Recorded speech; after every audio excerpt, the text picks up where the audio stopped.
Fausto, para entrar un poco en tema, quisiéramos comenzar por una de las cosas más recientes que ha ocurrido.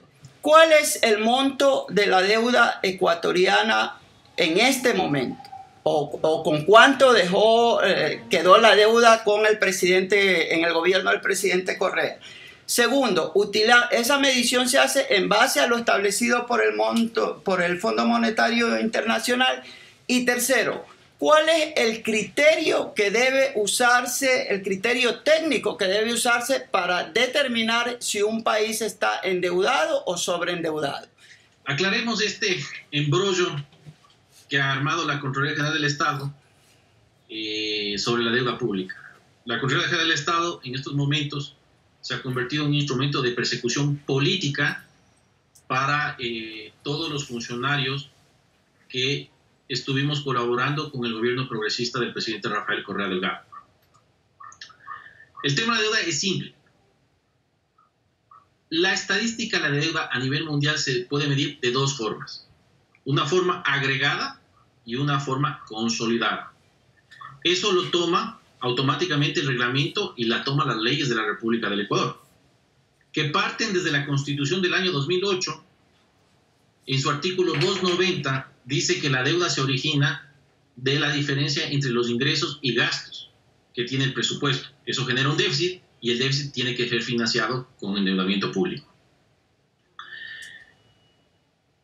La metodología aceptada no solamente por el Fondo Monetario Internacional, sino por más de 10 organismos internacionales, entre los cuales está Club París, UNTAC, está Eurostat, está el Banco Mundial y está el Fondo Monetario Internacional, para mencionar otros, dice, para medir, y los países para medir económicamente y legalmente la deuda pública, tiene que tomar la deuda pública consolidada, ¿ya?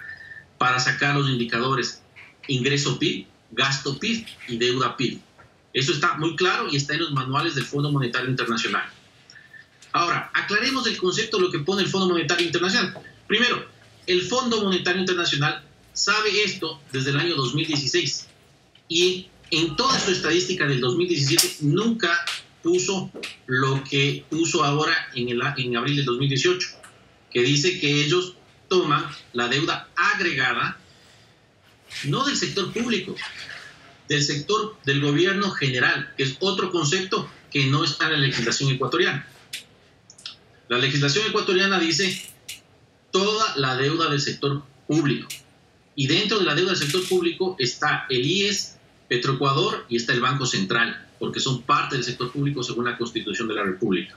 La deuda como tal no ha superado el 40%.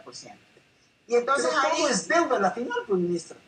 Claro, pero... ¿Lo consolidado o no lo consolidado? No, pero el problema es el criterio con que se determina. De hecho, yo me hago algunas preguntas que tendrán que salir en el momento en que se analicen las cosas. Por ejemplo, se dice que el IES no es parte, o no debería ser parte de la consolidación, que los gobiernos autónomos descentralizados no deberían ser parte de la consolidación. Entonces yo pregunto, ¿por qué la Corte Constitucional acaba de ligar al Estado Nacional con el 40% del IES?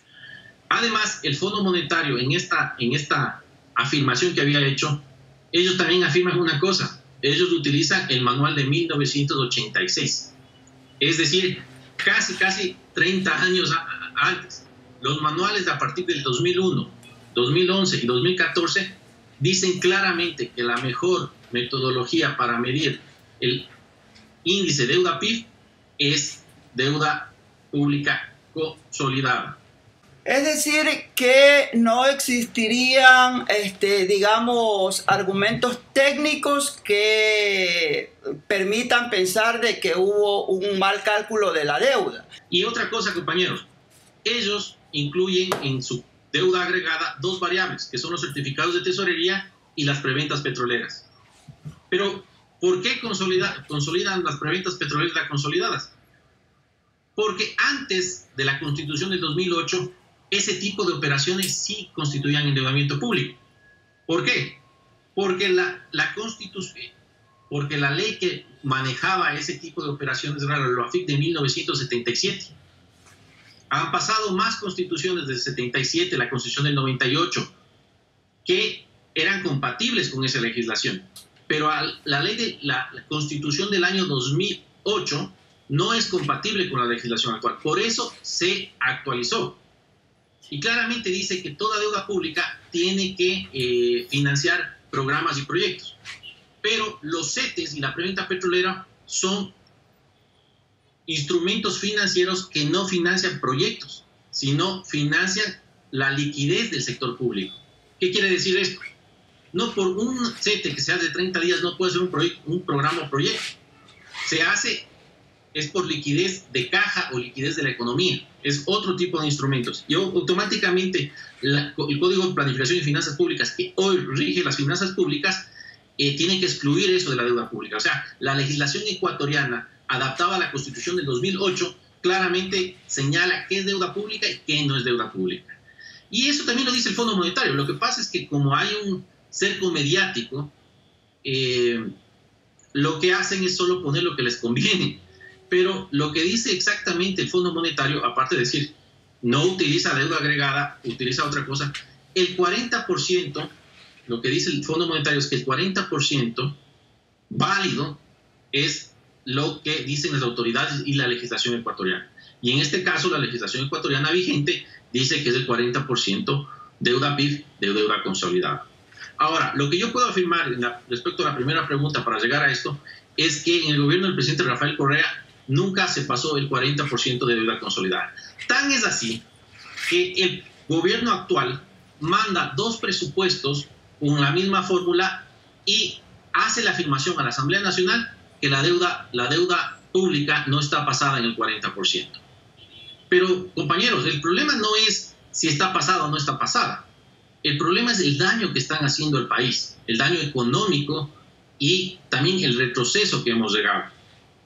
Lo que está atrás de esto, y un poco lo puedo decir muy claramente aquí, es tratar de frenar al Estado, de frenar la actuación de distribución social que tiene el Estado y ponerle al Estado ineficiente y dejarlo en manos atadas y entrar a una nueva época en el cual se diga el sector privado, el sector público no sirve, no puede ejecutar, no tiene las herramientas para ejecutar, pero el sector privado sí lo puede hacer. Y regresamos otra vez 20 años atrás, en la década del 90, donde el neoliberalismo era la receta que se implementaba en los países. Toda esta incertidumbre que crea el gobierno alrededor de un supuesto sobreendeudamiento y todo el cuestionamiento que hace, no termina perjudicando a la propia dinámica económica actual que se puede traducir en un deterioro de las condiciones de vida de la gente hoy. A ver, lo voy a poner en palabras sencillas. Nosotros al estar dolarizados no tenemos las herramientas de política monetaria necesarias.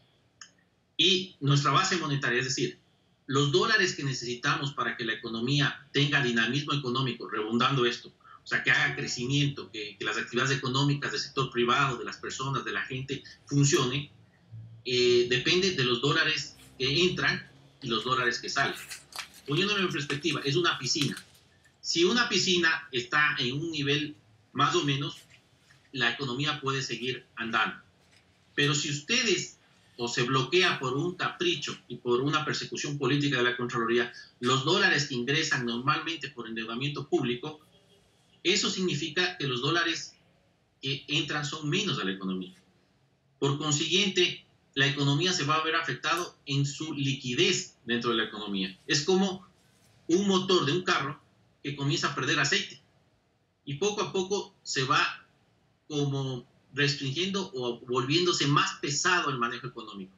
Eso nos pasó en el año 2015, con varios shocks externos, se cayeron las exportaciones, se cayó el precio del petróleo, hubo apreciación, terremoto, nos tocó pagar Occidental, y eso resintió la liquidez dentro de la economía, los bancos, los depósitos de los bancos cayeron, y obviamente eso se reflejó en el crecimiento económico de 0.1, de crecimiento que tuvimos en el año 2015. Y el decrecimiento que tuvimos en el 2016 de 1.5%. Hoy por hoy mi preocupación más grande es el efecto que está causando esto. Al no entrar dólares suficiente, o sea, nadie está firmando dentro del gobierno ningún desembolso, ni los normales, ni tampoco está contratando más deuda normal. Lo que significa es que la liquidez que queda en la República del Ecuador sea cada vez mínima. Y poco a poco eso se va a ver reflejado en la actividad económica de todas las personas. Eso va a pasar en los próximos 2 meses, va a comenzar. Y poco a poco vamos a ver cómo el dinamismo económico va cayendo, a menos que el gobierno tome alguna decisión. Pero como oía a un amigo hoy de mañana, él me decía, el gobierno está creando monstruos que después no puede controlar. Y eso le va a pasar factura, no solo al gobierno, sino al pueblo ecuatoriano, que es nuestra principal preocupación. En esta misma línea de la deuda, estábamos revisando algunos datos sobre los niveles de endeudamiento de distintos países de América.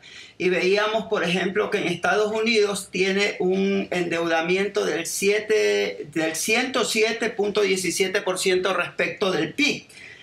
Venezuela tiene el 72%, Bolivia el 46%, Argentina el 56% y Ecuador en las provisiones actuales se dice que tiene el 42%. Según el Fondo Monetario, sí. Según el Fondo Monetario. Son todos los instrumentos de liquidez que se tienen, ¿no? Exacto. Sí, entonces, mi pregunta sobre esto, la inquietud que nos ha surgido es, ¿hay un nivel de endeudamiento óptimo o esos niveles derivan de las necesidades que el propio desarrollo las necesidades del desarrollo de un país va generando? A ver, aquí tenemos un concepto. La deuda es un concepto que políticamente no es bonito, ¿ya? Pero al final, desde una persona normal, natural, que quiere desarrollarse, quiere construir una familia, termina endeudándose para mejorar sus condiciones de vida. O sea, si yo formo una familia, me caso, yo después estoy aspirando a comprarme una casa y no tengo suficiente ingreso, entonces voy a utilizar un préstamo, voy a usar endeudamiento. Igual después voy a tratar de comprar un carro, igualmente utilizo mecanismos de endeudamiento.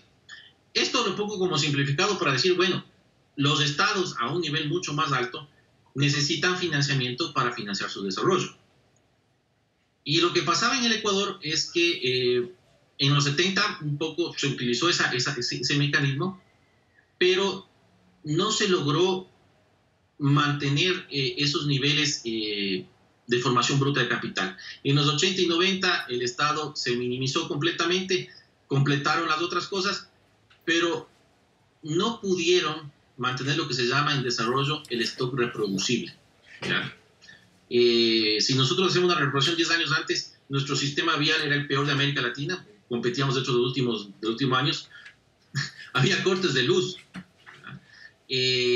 nuestro sistema de salud era deprimente, no había hospitales, no había escuelas.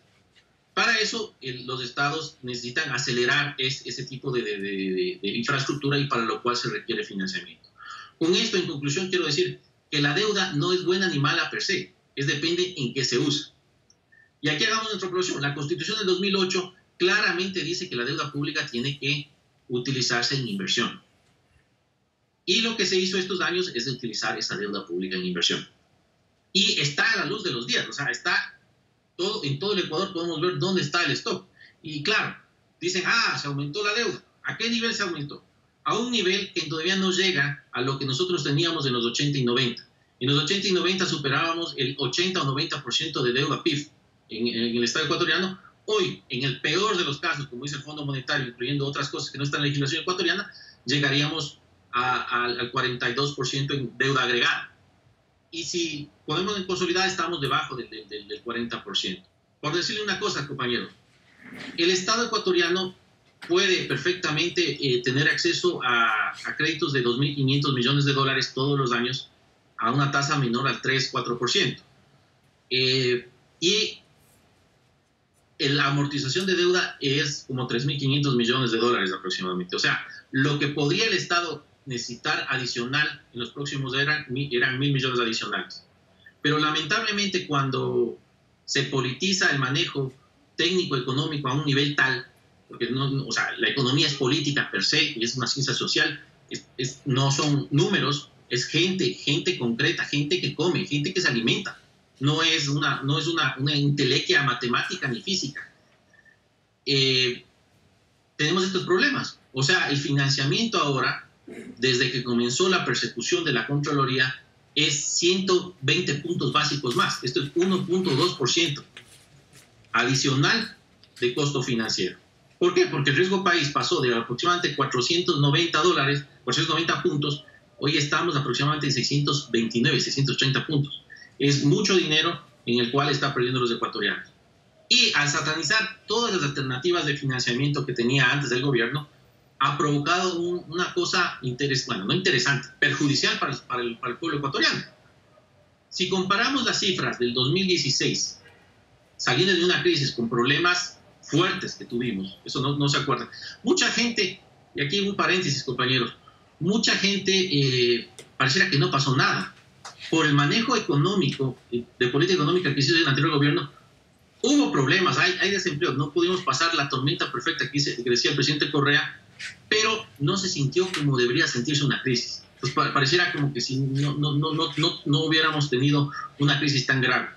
Pero lo que pasó es que en el 2016 ustedes tenían una tasa mucho más baja de lo que se adquirió la deuda del 2017. Es decir, hoy por hoy, si comparamos el 2016-2017, el costo financiero del endeudamiento público subió entre un 20 y un 25%. Si extrapolamos por 10 años, 10.000 millones de dólares aproximadamente, el país perdió 1.200 millones de dólares por entrar a un juego perverso de satanizar las fuentes de financiamiento y solo colocar bonos externos como se hizo en este gobierno. Lo que nosotros colocamos en 4 años en bonos externos, este gobierno terminó colocándolo en 10 meses. A unas tasas que eran caras, obviamente, pero no pudo desconcentrar la deuda y eso lo está pagando el pueblo ecuatoriano. Lo va a pagar el pueblo ecuatoriano. Inversión extranjera es otro tema que quisiéramos tocar por la fuerza con que se promociona desde los sectores empresariales la necesidad de atraer inversión extranjera. Sobre esto recuerdo yo que en algún momento revisábamos El Capital en el siglo XXI de Piketty y recuerdo un fragmento donde Thomas Piketty dice que la inversión extranjera, al igual de lo que usted decía con el endeudamiento, no es buena ni mala per se, pero sí contiene un riesgo. Es decir, la inversión extranjera generalmente va a un país a generar rentabilidad que luego sale del país. Y eso puede estar en oposición a los intereses de desarrollo de ese país. Entonces decía, la inversión extranjera tiene que ser una decisión que se adapte plenamente a las necesidades de desarrollo que tiene el país. Si esa es la condición, es bueno. Entonces quisiera yo preguntarle concretamente, porque dicen que en lugar de endeudamiento lo que deberíamos es priorizar la necesidad de que exista inversión privada en aquellos sectores donde el Estado no tiene la capacidad financiera para invertir recursos. ¿Qué piensa sobre eso, economista Herrera? Es más fácil decirlo que hacerlo. Yo estuve trabajando y luchando, realmente mi trabajo como ministro de Finanzas en el tiempo del presidente, aparte de buscar financiamiento, también era tratar de vender al país y tratar de incentivar inversión extranjera. Pero eso nunca va a sustituir en 100% el financiamiento público. Primero, porque la inversión extranjera, si bien es un sustituto del endeudamiento público, no es la panacea que todo el mundo dice. ¿Por qué? Porque si bien yo puedo pagar una tasa en el Ecuador aproximadamente está en un 6.5% la tasa promedio ponderada de endeudamiento público, la tasa de rendimiento que me exigen para una inversión extranjera directa está entre 20 y 25%. Es decir, el país termina pagando aproximadamente 4 veces más de lo que paga en endeudamiento público. Claro, el problema es que la deuda pública está estadísticamente registrada en los balances del Estado ecuatoriano, entonces como que se sataniza. El 20-25% de rentabilidad es la rentabilidad del inversor privado, no se sataniza, suena mejor, pero está sacando 4 veces más de lo que se pagara del el endeudamiento público. Pero independientemente de eso, hay que hacer un mix entre endeudamiento público y inversión privada. ¿Pero qué tipo de inversión? Una inversión privada que produzca empleo, que respete la naturaleza y que pague los impuestos. Eso es una inversión exitosa en un país. Pero si me voy a una inversión en la cual no se cumplen esas tres características, hay que dudar mucho de esa inversión. Y otra cosa, cuando nosotros trabajábamos para traer inversión privada, siempre nos pedían una cosa: ¿cómo está la situación política del país? ¿Ya? Eso es muy importante para un inversor, aparte de la tasa de rendimiento, porque es la situación política del país inversamente al riesgo que se tiene en este país. Hoy por hoy, con esta situación que ha generado el gobierno, créame que es muy, muy difícil traer inversión privada en un país en el cual se nota que no hay un Estado de Derecho fuerte y en el cual los inversores no se van a sentir seguros. Yo he hablado con muchos inversionistas y realmente sí están muy preocupados con inversiones ya aquí, y han parado sus inversiones realmente porque no sienten seguros de seguir invirtiendo en este tipo de cosas. Esperamos, por el bien del país, que una inversión que la trabajamos, que es a veces muy criticada, pero es necesaria en un sistema de dolarización, que es la inversión en el sector minero, siga avanzando. Eso nos tomó 4 años realmente traer esa inversión. Lo conseguimos y espero que por el bien del pueblo ecuatoriano esa inversión madure y los recursos y las regalías y los impuestos que tienen que producir esas inversiones se queden en el Estado ecuatoriano, en la República del Ecuador, y sea beneficio para todos los ecuatorianos. Pero ¿qué piensa usted que es lo que ocurre dentro del gobierno? Porque parecería ser obvio que toda esta incertidumbre que se genera alrededor de la situación política, de la institucionalidad y de la propia dinámica económica van a terminar perjudicando al gobierno y van a complicar la gobernabilidad del país. Entonces, la pregunta que surge es, ¿por qué el gobierno hace eso? No tiene, si uno desde afuera puede ver ese desenlace fatal, digamos, ¿qué están pensando ellos, sus asesores, sus funcionarios? ¿Por qué entrar en una lógica tan absurda que va a terminar afectándolos principalmente a ellos, que son los que tienen en sus manos las riendas del país en este momento, ¿no? Yo siempre me he preguntado esa misma pregunta desde hace mucho tiempo, desde que comenzó el gobierno. ¿Cuáles son los objetivos que busca el gobierno? O sea, los objetivos de un gobierno siempre va a ser mejorar la situación económica, social de sus habitantes, por lo menos el objetivo que debe tener todo gobierno, ¿no? Pero las actuaciones, las políticas que ha hecho el gobierno lo hacen todo lo contrario. Y va a afectar primero al gobierno, pero lo más lamentable es que va a afectar a la gran población, a la gran mayoría de la población ecuatoriana. No tengo una respuesta muy clara realmente a eso, porque uno no cree que se puede dar un balazo en el pie ni tampoco se va a querer lastimar. Pero, como nuevamente he dicho, ellos están creando cosas que más tarde o más temprano generan una ingobernabilidad terrible y al final el afectado va a ser el pueblo ecuatoriano, ¿no? Esperemos, aunque ya lo estoy dudando en este punto en que estamos, de que el gobierno recapacite y regrese a tomar medidas efectivas y regrese a una del progresismo. Pero como está tomando medidas acorde a todos los sectores. De eso de ahí no llega ningún objetivo claro, y lo que va a producir más es una ingobernabilidad y que el país tenga problemas en el futuro. Economista, para finalizar, mire, quisiéramos hacer referencia a este artículo publicado por Diario El Comercio en enero del 2018. Dice que hay 10 temas que deben ser atendidos en este año para tener una economía, para comenzar a construir una economía sana. Dicen ellos que hay que revisar, hay que concretar los tratados de libre inversión, la renegociación de la prebenda petrolera, el traspaso del dinero electrónico a la banca privada, la eliminación de la ley de plusvalía, bajar el déficit fiscal, reperfilar la deuda externa, pagar la deuda con el IES y la revisión de las cifras de las tarifas eléctricas para el sector industrial.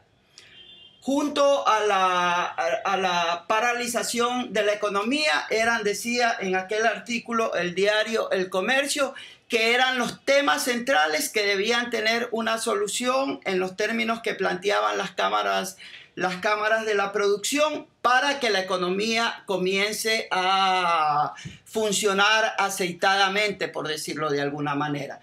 La pregunta es, ¿qué piensan ustedes de su docta opinión? Si se resuelven estos 10 temas, finalmente podremos retornar a una economía que como se ha visto a principios de este año, ya creció. A ver, el recetario es el mismo de los 90 y las conclusiones que sacamos con ese recetario estuvieron a finales de los 90, de crecimiento y la peor emigración de 2 millones de ecuatorianos que hemos tenido en toda la historia. Entonces, este tipo de situaciones no resuelven nada, porque lo más importante en una economía es nuevamente el ser humano, y el ser humano tiene que tener las necesidades básicas satisfechas y también tener las mejores condiciones de vida. Ese realmente es el objetivo de un plan de un país. Pero va a coger 2 cosas. Una que yo sí estoy de acuerdo que se necesitaba hacer, y lo voy a explicar por qué, que es bajar el déficit fiscal. Cuando comenzaron los problemas externos en el 2014-2015, obviamente la única política activa para tratar de minimizar el shock de esos sectores era la política fiscal, es decir, una expansión fiscal fuerte. Y eso se vio reflejada un poco en el 2015 y en el 2016. Pero a partir del 2017 se necesitaba bajar el déficit fiscal. Eso coincidimos completamente a un nivel más tolerable, ¿ya? El perfilamiento de la deuda automáticamente, si lo manejaban bastante bien desde el principio, se lo podía lograr. Las preventas petroleras, bueno, no sé qué pueden sacar si renegocian el 1%, el 1% de la economía que representan esas preventas petroleras, 1% de la economía, no representan casi nada y aparte es solamente un manejo de liquidez que no da mayor fuerza a la economía. Nuevamente, tenemos que centrarnos en el sector humano y obviamente en el sector real, en el sector productivo, en el sector agrícola, en el sector que hace crecer la economía, no en los sectores que no dan valor agregado a la economía. Y sí es una preocupación muy fuerte pensar que los tratados de libre comercio van a sacar al Ecuador adelante. Cuando nosotros debatíamos mucho hacer un tratado comercial con la Unión Europea, teníamos un punto a favor bastante fuerte, que nosotros teníamos una balanza comercial positiva ante ese país, ante la Unión Europea. Entonces podíamos un poco controlar el shock, mejorando nuestras exportaciones y por otro lado siendo más competitivos en ciertas cosas. Y eso al parecer se ha logrado, aunque las importaciones de la Unión Europea se han incrementado un poco, pero mantenemos el superávit. No hay problema ahí en una economía dolarizada. Al no tener política monetaria y poder devaluar, no tendríamos problema en eso. Pero si nos vamos a otro estilo, tipo Estados Unidos, lamentablemente Estados Unidos, si bien es nuestro socio comercial más grande, quitamos el petróleo y no es nuestro socio comercial más grande. Nuestro socio comercial no petrolero más grande siempre fue la Unión Europea. Estados Unidos no fue nuestro socio comercial quitando el petróleo. Y ahí sí tenemos un grave problema, porque ellos sí son mucho más competitivos en ciertos sectores y lo que va a pasar, y especialmente va a pasar si hay un tratado de libre comercio en ese estilo, lo que va a afectar más es a los agricultores más pequeños, porque muchos de los productos que produce Estados Unidos tienen subsidios. Y no hay como, por ejemplo, con los maiceros, competir con el maíz de Estados Unidos, donde son hectáreas de hectáreas subsidiadas. No vamos a poder competir con los animales tipo aves y ese tipo de cosas, y vamos a estar generando un gran problema. Lamentablemente, muchos piensan que es la panacea, vamos a exportar más. Sí, pero ¿qué pasa con las importaciones? No vemos el otro lado de la moneda, que son las importaciones. Y en una economía dolarizada, un desbalance externo es el acabose completo del sistema extremo que es la dolarización. Por consiguiente, hay que cuidar muy claramente si hacemos esos tratados de comercio. Ese es un cóctel venenoso, hacer tratados de libre comercio con dolarización. Eso puede traer grandes problemas comerciales y externos, especialmente la balanza de pagos. Eso sería más o menos mi explicación sobre las 10 recomendaciones. Muy bien, agradezco mucho su reflexión, realmente nos aclara muchas inquietudes que teníamos, nos plantea también, nos consolida las preocupaciones, compartimos las preocupaciones que usted ha expresado. Y ahora sí, para cerrar, economista Herrera, nos gustaría que nos deje un mensaje final sumado a un saludo para La Colmena en el momento que vayamos a promocionar esta entrevista. Bueno, mi primer mensaje es estamos en tiempos difíciles, no es tiempos fáciles, pero el progresismo tiene que salir adelante. Nosotros vamos a seguir trabajando por mejorar las condiciones de vida y dar un nivel de lo que se denomina satisfacer las necesidades a todas las poblaciones, dar las oportunidades a toda la población ecuatoriana. Eso no debe ser nuestra meta y debe ser nuestro objetivo en el corto y mediano plazo. Y un mensaje de salud a todos los compañeros de La Colmena: hay que seguir trabajando, luchando. Vamos a seguir trabajando por un país mejor y un país incluyente para todos. Muchas gracias, compañeros de La Colmena. Muchas gracias a usted, Fausto, le quedamos agradecidos y seguramente en el camino tendremos la necesidad de volver a consultar su docta opinión sobre los temas de la economía nacional.